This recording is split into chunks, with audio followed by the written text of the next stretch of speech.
My dear students, আজকের ক্লাসে আমরা রিলেটিভ ক্লজ বা অ্যাডজেক্টিভ ক্লজ নিয়ে একদম বিস্তারিত আলোচনা করব।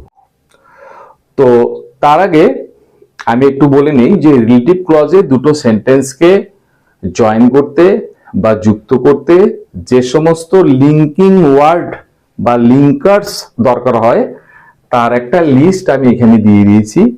দুটো ক্যাটাগরিতে ভাগ করা হয়েছে, একটা রিলেটিভ প্রোনাউন, একটা রিলেটিভ অ্যাডভার্বস। রিলেটিভ প্রোনাউন এবং রিলেটিভ অ্যাডভার্ব যেগুলো মিনিং আমি এখানে লিখেছি, সেই মিনিংগুলো তোমরা দেখো যে ইন্টারোগেটিভ সেন্টেন্সে এই সমস্ত ওয়ার্ডের যা মানে থাকে এখানে কিন্তু সম্পূর্ণ আলাদা মানে রয়েছে, আলাদা মিনিং রয়েছে। যেমন ইন্টারোগেটিভ সেন্টেন্সে হু মানে কে বা কারা, আর এখানে হচ্ছে হু মানে যে, যিনি বা যারা।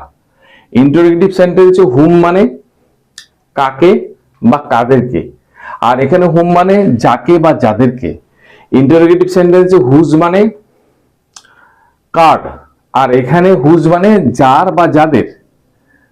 আর দ্যাট মানে যা বা যেটি। হুইচ মানে ইন্টারোগেটিভ সেন্টেন্সে কোনটি, আর এখানে হুইচ মানে যা বা যেটি। তাহলে ইন্টারোগেটিভ সেন্টেন্সে এই ওয়ার্ডগুলোর মিনিং আর রিলেটিভ ক্লজে ওয়ার্ডগুলোর মিনিং কিন্তু আলাদা, এটা কিন্তু তোমরা খেয়াল করবে এবং মনে রাখবে। এই যে পাঁচটি লিঙ্কার তোমরা দেখছো বা প্রোনাউন, এই যে হু, হুম, হুজ, দ্যাট, হুইচ, এই পাঁচটি হচ্ছে রিলেটিভ প্রোনাউনেরা লিঙ্কার হিসাবে কাজ করে। আর রিলেটিভ অ্যাডভার্ব হচ্ছে চারটি: হোয়েন, হাউ, হোয়ার, হোয়াই। এবার দেখো, হোয়েনও কিন্তু ইন্টারোগেটিভ সেন্টেন্স। হোয়েন মানে কখন, হাউ মানে কিভাবে, হোয়ার মানে কোথায়, হোয়াই মানে কেন, তাই তো? কিন্তু এখানে যখন রিলেটিভ ক্লজে হোয়েন ব্যবহৃত হবে, হোয়েন মানে যখন, হাউ মানে যেভাবে, হোয়ার মানে যেখানে, হোয়াই মানে যে কারণে। ঠিক আছে? তাহলে এগুলো কিন্তু তোমরা ভালো করে মনে রাখবে এবং সেন্টেন্সে যখন ইউজ হবে তখনও তোমরা, আমি বারবারই একটা কথা তোমাদের বলি, যখন তোমার গ্রামার করবে তখন কোশ্চেনটা কি ছিল, কোশ্চেনের মিনিং কি আছে এবং তুমি যে আনসারটা করলে তার মিনিং কি হলো সেটা কিন্তু মনে মনে প্লে করবে। তাহলে দেখবে গ্রামার অনেকটাই সহজ হয়ে যাচ্ছে, তাহলে নিয়মগুলো আপনা আপনি চলে আসে। এই ব্যাপারটা কিন্তু খুব ইম্পর্টেন্ট। তাই আমরা যখন বিভিন্ন সেন্টেন্স রিলেটিভ ক্লজ ইউজ করব বিভিন্ন সেন্টেন্সে, তখন আমি এগুলোর মানে কিন্তু একবার করে বলবো, তোমরাও মনে রাখার চেষ্টা করবে। তো এবার বলি, রিলেটিভ ক্লজ যা অ্যাডজেক্টিভ ক্লজও তাই। তাহলে অ্যাডজেক্টিভ কি না, অ্যাডজেক্টিভ হচ্ছে এমন একটা পার্টস অফ স্পিচ যেটা নাউনকে বর্ণনা করে। তাহলে সেই কাজটি যদি কোনো সাবঅর্ডিনেট ক্লজ করে, অর্থাৎ কোনো সাবঅর্ডিনেট ক্লজ যদি কি করে, নাউনের পরে বসে নাউনকে বর্ণনা করে, তাহলে সেটিকে আমরা বলবো রিলেটিভ ক্লজ বা অ্যাডজেক্টিভ ক্লজ। ঠিক আছে? যেমন এখানটায় তোমরা দেখো যে এখানে ফার্স্ট সেন্টেন্সে দিস ইজ দ্য বয়, এই হয় একটি ছেলে, হি ওন দ্য ফার্স্ট প্রাইজ, সে জিতেছিল প্রথম পুরস্কার। তাহলে দা বয় আর হি এখানে একই ব্যক্তি। তাহলে আমরা তো এভাবে বাংলায় বলতে পারি যে এই হয় সেই ছেলেটি যে জিতেছিল প্রথম পুরস্কার। তাহলে যে মানে হু, এবং দেখো হু সবসময় সাবজেক্টের জন্যই ব্যবহৃত হবে, আর এখানে হি সাবজেক্ট আছে। তাহলে আমরা এই হু, হি এই ওয়ার্ডটাকে তুলে দিয়ে এখানে কি বসাবো, হু বসাবো, তাহলে হয়ে গেল। তাহলে কি হলো, দিস ইজ দ্য বয়, তাহলে এটা বাদ, who won the first prize, who এখানে হি এর পরিবর্তে বসলো। এই হয় সেই ছেলেটি যে ফার্স্ট প্রাইজ জিতেছিল। এই যে এখানে যে ক্লজটা হু থেকে শুরু করে যে ক্লজটা থাকলো, সেটাই হচ্ছে আমাদের রিলেটিভ ক্লজ বা অ্যাডজেক্টিভ ক্লজ। অ্যাডজেক্টিভ ক্লজ, ঠিক আছে? এবার দেখো, আবার কিন্তু বলছি যে রিলেটিভ ক্লজ সবসময় সেই নাউনের পরে শুরু হবে যেই নাউনকে এই রিলেটিভ ক্লজ বর্ণনা করে, এই সেই নাউন সম্পর্কে কিছু ইনফরমেশন দিয়ে। যেমন দিস ইজ দ্য বয়, এই একটা ছেলে, কোন ছেলেটা না, তাহলে যে ছেলেটি প্রথম পুরস্কার জিতেছিল, তাহলে যে ছেলেটি প্রথম পুরস্কার জিতেছিল এটা হচ্ছে এই বয় সম্পর্কে, এই নাউন সম্পর্কে কিছু এক্সট্রা ইনফরমেশন দিয়ে এই নাউনটাকে বর্ণনা করা হচ্ছে।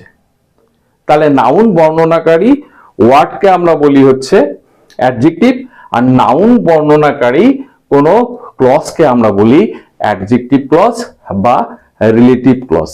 আশা করি রিলেটিভ ক্লজ তোমরা বুঝতে পেরেছো।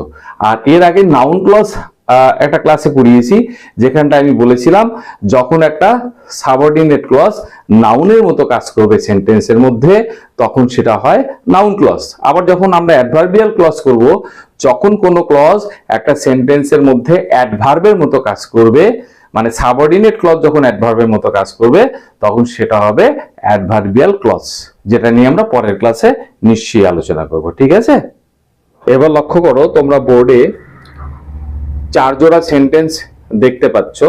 এই সেন্টেন্স গুলোকে আমরা রিলেটিভ ক্লজ ইউজ করে জয়েন করব। ঠিক আছে, তো ফার্স্ট সেন্টেন্স দেখো, দিস ইজ দ্য গার্ল, এই হয় সেই মেয়েটি, ইউ স হার ইয়েস্টারডে, তাকে তুমি গতকাল দেখেছিলে। তাহলে এখানে দেখো দুটো সেন্টেন্সে আগে কমন নাউন বা কমন প্রোনাউন আইডেন্টিফাই করতে হবে তোমাকে। ঠিক আছে, তাহলে ফার্স্ট সেন্টেন্সে দ্য গার্ল আর হার, এই দুটো একই ব্যক্তিকে বা একই নাউনকে বোঝাচ্ছে। তাহলে আমরা কি করব, এই যে পরে যে প্রোনাউনটি রয়েছে এটিকে তুলে দিব, তুলে দিয়ে এর সাথে মিনিং ম্যাচ করে এমন কোন লিঙ্কার আমরা দিয়ে এই দুটো সেন্টেন্সকে আমরা কি করব, জয়েন করব। তাহলে দেখো মিনিংটা কেমন হচ্ছে, এই হয় সেই ছেলেটি আর মেয়েটি যাকে তুমি গতকাল দেখেছিলে, এরকম আমরা বলতে পারি। এই হয় সেই মেয়েটি যাকে তুমি গতকাল দেখেছিলে।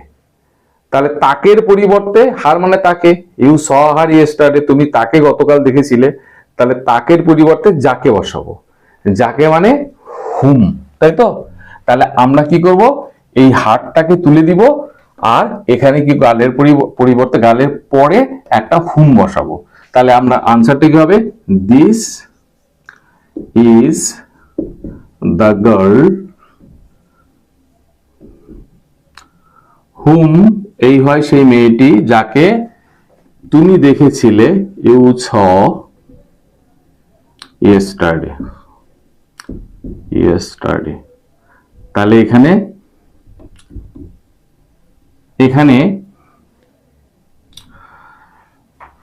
এই হুয়ের মানে কিন্তু সরি হু না, এটা হুম হবে, হুম ইউ স, যাকে তুমি দেখেছিলে।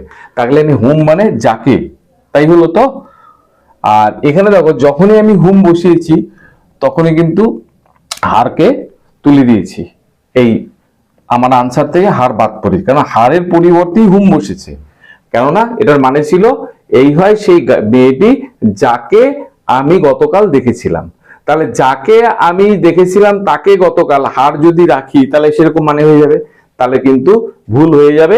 যখনই হুম বসাবে, হুম যেই প্রোনাউনের পরিবর্তে বসলো সেই প্রোনাউনকে তুমি সেন্টেন্স থেকে তোমার আনসার থেকে বাদ দিয়ে দিবে। ঠিক আছে, এরপরে দেখো, this is the boy, his parents are very rich, এই হয় হচ্ছে সেই ছেলেটা যার বাবা মা খুবই ধনী। তাহলে এখানেও কমন নাউন বা প্রোনাউন দুটো সেন্টেন্সই যেটা রয়েছে তাকে আইডেন্টিফাই করি আমরা। তাহলে এখানে দা বয় আর হচ্ছে হিজ, তাহলে দা বয় আর হিজ একই মিনিং বিয়ার করছে, একই অর্থ বহন করছে। তাহলে আমরা বলতে পারি যে এই হয় সেই ছেলেটা যার বাবা মা হয় খুবই ধনী।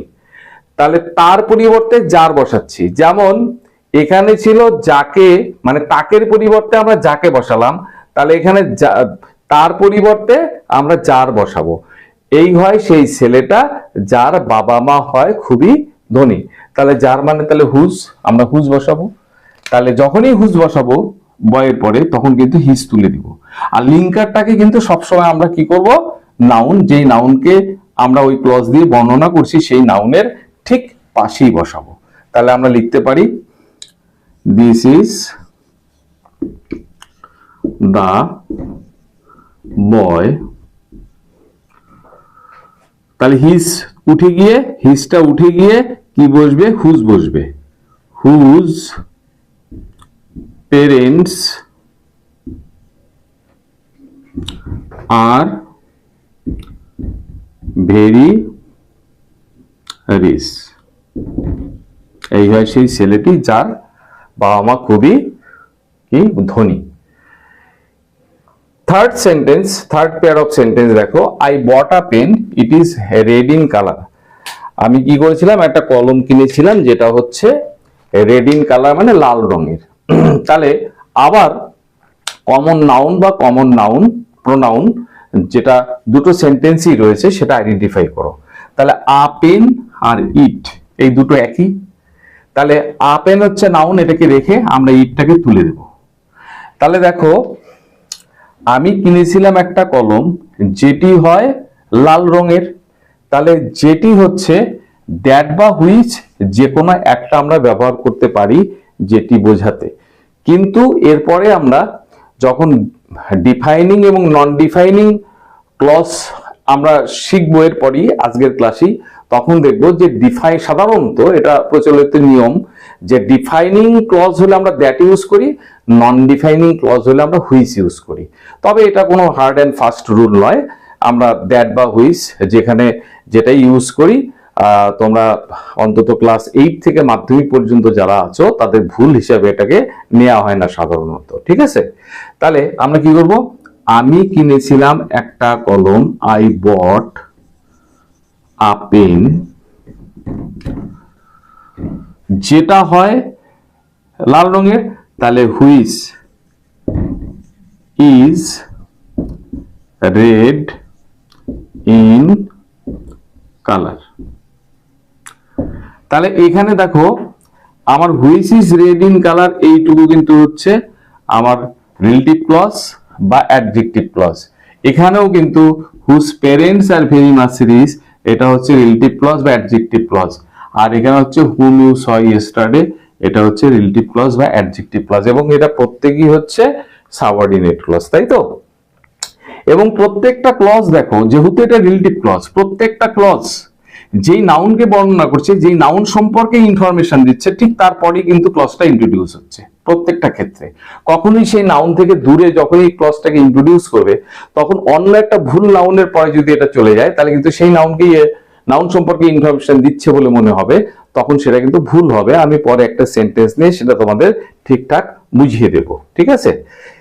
তাহলে ফোর্থ পেয়ার অফ সেন্টেন্স যেটা রয়েছে, a dog is an animal, একটা কুকুর হচ্ছে একটা প্রাণী, ইট ইজ ভেরি ফেইথফুল, এটা হচ্ছে খুব বিশ্বস্ত।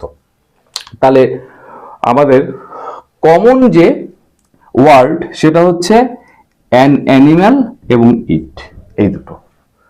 তাহলে এই পরে যেটা প্রোনাউন রয়েছে, এই প্রোনাউনটা উঠে গিয়ে তার পরিবর্তে উপযুক্ত একটা লিঙ্কার আমরা বসাবো। তাহলে আমরা বলতে পারি একটা কুকুর হচ্ছে একটা প্রাণী যেটি হলো খুব কি বিশ্বস্ত, তাই তো? তাহলে ইট উঠে গিয়ে ইটের পরিবর্তে আবার হুইজ বা দ্যাট বসবে। তাহলে a dog is an animal, এখানে দ্যাট বসাই, হুইচও বসাতে পারি। দ্যাট বা হুইচ যে কোনো একটা তোমরা ইচ্ছা করলেই বসাতে পারো। হুইচ ইজ ভেরি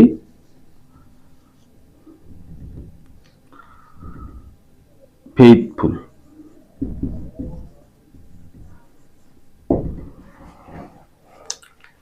তাহলে আমরা এখানে দেখো হু, হুম, হুজ, দ্যাট, হুইচ, এই যে এখানে 5টা লিঙ্কার, ফার্স্ট হু দিয়ে আমরা করেছিলাম, আর বাদ বাকি যে 4টা লিঙ্কার দিয়ে আমরা 4টা সেন্টেন্স কিন্তু করে ফেললাম, ঠিক আছে? এবার আমরা এখানে আরো 4টা লিঙ্কার রয়েছে, সেই 4টা লিঙ্কার দিয়ে রিলেটিভ ক্লজ জয়েন করা শিখবো। এবারে তোমরা দেখো এখানে 1 2 3 4টা রিলেটিভ অ্যাডভার্ব, এগুলোকে আমরা রিলেটিভ ক্লজে কিভাবে ইউজ করব সেটা বোঝার জন্য আমরা বোর্ডে 4 জোড়া সেন্টেন্স নিয়েছি। প্রথম হচ্ছে this is the room our class is held here. তাহলে আমরা বলতে পারি দিস ইজ দ্য রুম, এই হয় সেই রুমটা যেখানে আমাদের ক্লাস হয়, হোয়ার যেখানে আওয়ার ক্লাস ইজ হেল্ড। এখানে যখন দেখো, যখনই আমরা হয়ার দিলাম তখনই কিন্তু হেয়ার উঠে গেল, কেন হেয়ারের পরিবর্তে হয়ার বসেছে, ঠিক আছে, এটা খেয়াল করবে। নেক্সট হচ্ছে I did the some, this is the way. তাহলে আমরা বলতে পারি আমি অঙ্কটা করেছিলাম আর এটা হচ্ছে সেই পদ্ধতি। তাহলে এটা হলো সেই পদ্ধতি যেভাবে আমি অঙ্কটি করেছিলাম। তাহলে this is the way this is the way how I did the sum। মানে এই হয় সেই পদ্ধতি যেভাবে আমি অঙ্কটা করেছিলাম। তাহলে এখানে হচ্ছে এই how I did the sum, এটা হচ্ছে রিলেটিভ ক্লজ বা অ্যাডজেক্টিভ ক্লজ, আর দ্য নাউন এই ওয়ে, নাউনটা হচ্ছে দ্য ওয়ে, এই ওয়ে সম্পর্কে এক্সট্রা ইনফরমেশন দিয়ে এই নাউনকে বর্ণনা করছে, ঠিক আছে। নেক্সট হচ্ছে this school starts at a certain time, এই স্কুলটা কোন একটা সময় শুরু হয়, can you tell me the time, তুমি কি সেই সময়টা বলতে পারবে। তাহলে আমরা বলতে পারি যে তুমি কি সেই সময়টা আমাকে বলতে পারবে যখন স্কুল শুরু হয়। তাহলে যখন স্কুল শুরু হয়, যখনই বলবো তখন অ্যাট আ সার্টেন টাইম এই কথাটা বাদ চলে যাবে। তাহলে আমরা কি লিখবো, can you tell me the time when this school starts, this school starts।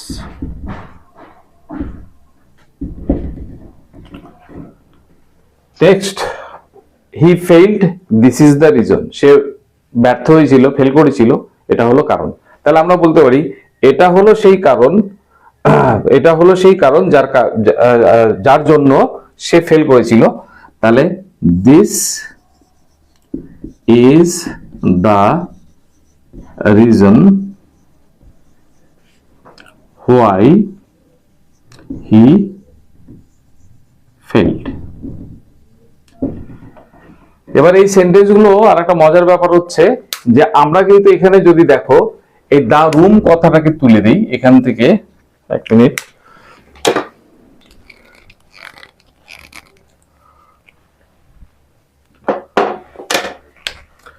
এখানে দা রুম কথাটাকে তুলে দিলাম, আর এখানটায় দা ওয়ে কথাটাকে তুলে দিলাম, এখানে দা টাইম কথাটাকে তুলে দিলাম, আর এখানে দা রিজন কথাটাকে, সবগুলি দেখো নাউন। এই নাউনগুলোকে যখনই তুলে দিব তখনই দেখো এই ক্লজটা ভার্বের পরে শুরু হচ্ছে, এই ক্লজটাও ভার্বের পরে শুরু হচ্ছে, এই ক্লজটা হচ্ছে অবজেক্ট হিসাবে, এই টেল ভার্বের অবজেক্ট হিসাবে এই ক্লজটা শুরু হচ্ছে, আর এখানেও হচ্ছে এই ক্লজটা এইজ ভার্বের পরে শুরু হচ্ছে, যদি আমরা এই নাউনগুলোকে সেন্টেন্স থেকে তুলে দিই। তা ভার্বের পরে যদি কোনো ক্লজ শুরু হয় বা ভার্বের পরে যদি কোনো আমাদের সাবঅর্ডিনেট ক্লজ থাকে বা শুরু হয়, তাহলে এর আগের ক্লাসে আমরা সেটা শিখেছি, সেটা অবশ্যই হচ্ছে নাউন ক্লজ। তাই এই ক্লজগুলোকে, এই রিলেটিভ ক্লজগুলোকে আমরা সহজেই নাউন তুলে দিয়ে রিলেটিভ ক্লজে কনভার্ট করতে পারি। তো এবারে তোমরা লক্ষ্য করো, আমরা বোর্ডে আবার দুটো সেন্টেন্স নিয়েছি। I met a boy at the station, he is a student of NBU. এখানে এনবিইউ মানে নর্থ বেঙ্গল ইউনিভার্সিটি, ঠিক আছে। তাহলে সেখানে এখানে এই দুটো সেন্টেন্সকে দুভাবে আমরা জয়েন করেছি। প্রথম হচ্ছে I met a boy at the station who is a student of NBU. আমি দেখা করেছিলাম একটা ছেলেকে স্টেশনে, যে হচ্ছে এনবিইউ মানে নর্থ বেঙ্গল ইউনিভার্সিটির স্টুডেন্ট। তাহলে কিন্তু শুনতে কিন্তু ঠিকঠাকই লাগছে, তাই তো, মনে হচ্ছে এটা কারেক্ট। আবার পরেরটা দেখি, the boy hmm I met at the station is a student of NBU. যেই ছেলেটিকে আমি স্টেশনে সাক্ষাৎ করেছিলাম, যেই ছেলেটির সাথে বা ছেলেটা যার সাথে আমি স্টেশনে সাক্ষাৎ করেছিলাম, সে হলো এনবিইউ বা নর্থ বেঙ্গল ইউনিভার্সিটির একজন স্টুডেন্ট। তাহলে এই দুটোই কি ঠিক নাকি দুটোর একটা ঠিক একটা ভুল, যদি তাই হয় তাহলে কোনটা ঠিক কোনটা ভুল। তো দেখো এটা হচ্ছে ইনকারেক্ট, ইনকারেক্ট, আর এটা হলো কারেক্ট। কেন বলো দেখি কেন? আমি প্রথমেই বলেছিলাম যে রিলেটিভ ক্লজের লিঙ্কার যেখানে বসবে বা রিলেটিভ ক্লজ শুরু হবে ওই ক্লজ দিয়ে যেই নাউনকে বর্ণনা করা হবে সেই নাউনের ঠিক পরেই ওই ক্লজটাকে ইন্ট্রোডিউস করতে হবে, তবে সেটা ঠিকঠাক হবে। আর যদি দেখা যায় যে এই নাউনকে আমি ওই ক্লজ দিয়ে বর্ণনা করতে চাইছি, সামহাও বা আমার ভুলে সেই ক্লজটা অন্য কোনো নাউনের পরে বসে গেছে, তাহলে কিন্তু সেটা ভুল হবে। তাহলে এখানে তোমরা দেখো যে এখানে সাবক্লজ যেটা বা নাউন ক্লজ যেটা আমরা ভাবছি, who is a student of NBU, এটা তাহলে হু দিয়ে কাকে বোঝানো হচ্ছে, বা who is a student of NBU, এটা কার, এই সেন্টেন্স এই ক্লজ দিয়ে কার সম্পর্কে ইনফরমেশন দেওয়া হচ্ছে না, আ বয় সম্পর্কে।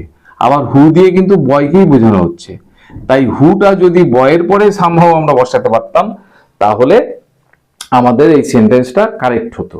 আর যেহেতু হু স্টেশন হচ্ছে একটা নাউন, এই স্টেশনের পরে গিয়ে বসেছে, তাহলে হু কিন্তু এই স্টেশনকে কোয়ালিফাই করছে, মানে স্টেশনকে বর্ণনা করছে, এরকমটা বোঝাচ্ছে এখানে, সেই কারণে এটা ইনকারেক্ট হলো।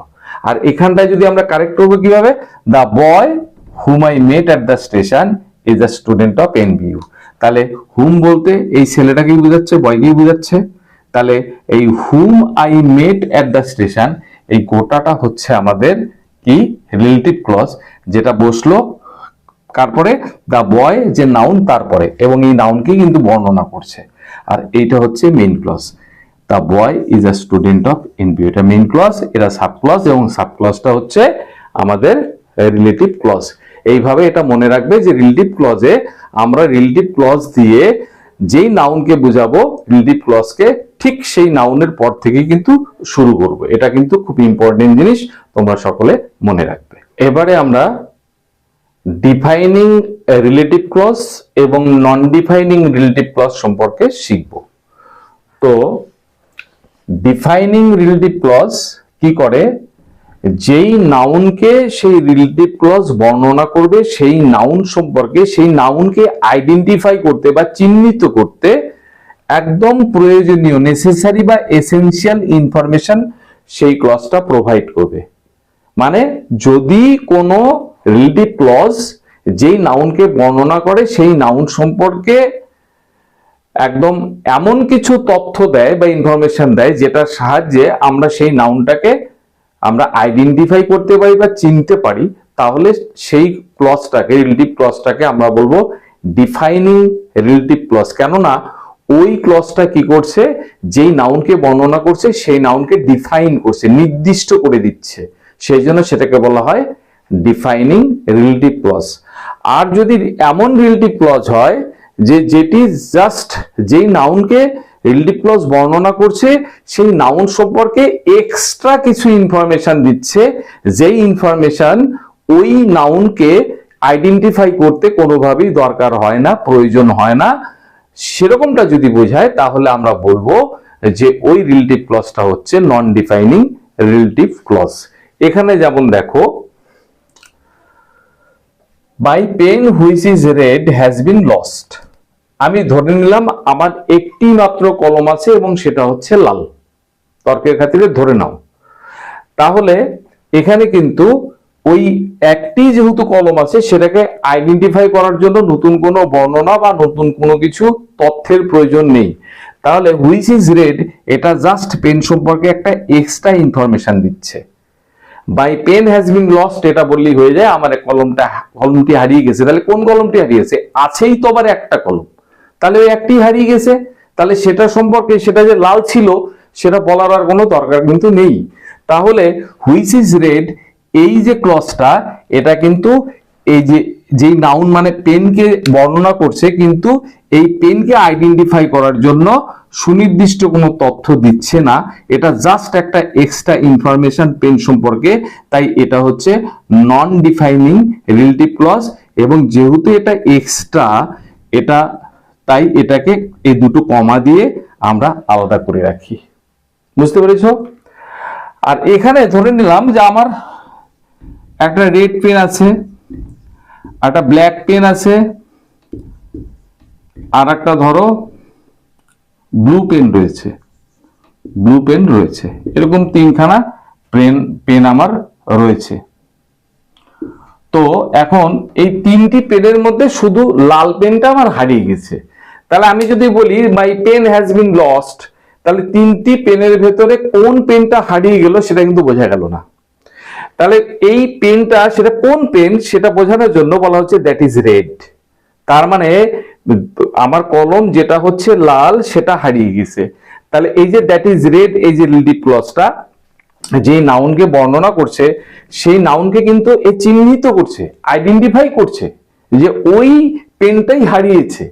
তাহলে এটা কিন্তু নেসেসারি ইনফরমেশন দিচ্ছে এই নাউন সম্পর্কে, এই নাউনকে আইডেন্টিফাই করার জন্য। সেই জন্য এটা হচ্ছে আমাদের ডিফাইনিং রিলেটিভ ক্লজ। অর্থাৎ এখানে এ কি করছে, এই যে ক্লজটা এই নাউনটাকে ডিফাইন করে দিচ্ছে বা এরকে সুনির্দিষ্ট করে দিচ্ছে বা চিহ্নিত করে দিচ্ছে যে আমার এই তিনটা পেনের ভেতর লাল পেনটাই হারিয়ে গেছে, সেই জন্য দ্যাট ইজ রেড। এটা হচ্ছে আমাদের ডিফাইনিং রিলেটিভ ক্লজ, আর এটা হচ্ছে নন ডিফাইনিং রিলেটিভ ক্লজ। নন ডিফাইনিং রিলেটিভ ক্লজকে সবসময় কমার ভেতরে রাখতে হয়, আর যেটা ডিফাইনিং রিলেটিভ ক্লজ হবে সেটা কোনো কমা দিয়ে আলাদা করা হয় না। এবং ডিফাইনিং রিলেটিভ ক্লজে যেটি বোঝাতে আমরা সাধারণত দ্যাট ইউজ করি, আর নন ডিফাইনিং রিলেটিভ ক্লজে যেটি বোঝাতে বা যেগুলো বোঝাতে আমরা কি করি, হুইচ ব্যবহার করি। তো এই ছিল আমাদের রিলেটিভ ক্লজ সম্পর্কে যাবতীয় কিছু। তো আশা করি তোমরা ক্লাসটা এনজয় করেছো। দেখা হবে পরের ক্লাসে। তো আর একটা ছোট্ট অনুরোধ, যদি তোমরা দেখো যে আমার ক্লাস তোমাদের ভালো লাগছে, তোমরা বুঝতে পারছো আমার ক্লাসটা খুব আরো বেটার ওয়েতে, তাহলে একটি রিকোয়েস্ট যে তোমরা আমার চ্যানেলটিকে সাবস্ক্রাইব করবে, লাইক করবে, কেননা আমার ক্লাসটি খুবই অল্প কিছুদিন হলো শুরু হয়েছে, চ্যানেলটি একেবারেই নতুন। তাই এই চ্যানেলটিকে গ্রো করার জন্য তোমাদের হেল্প বা সাহায্য খুবই দরকার। তোমাদের ভালো লাগলে তোমরা অবশ্যই সাবস্ক্রাইব করবে, লাইক করবে এবং শেয়ার করবে অন্যদেরকে যে এই ক্লাসটা তোরা দেখ, ক্লাসটা খুব ভালো বোঝা যাচ্ছে। ঠিক আছে, ভালো থেকো, থ্যাংক ইউ।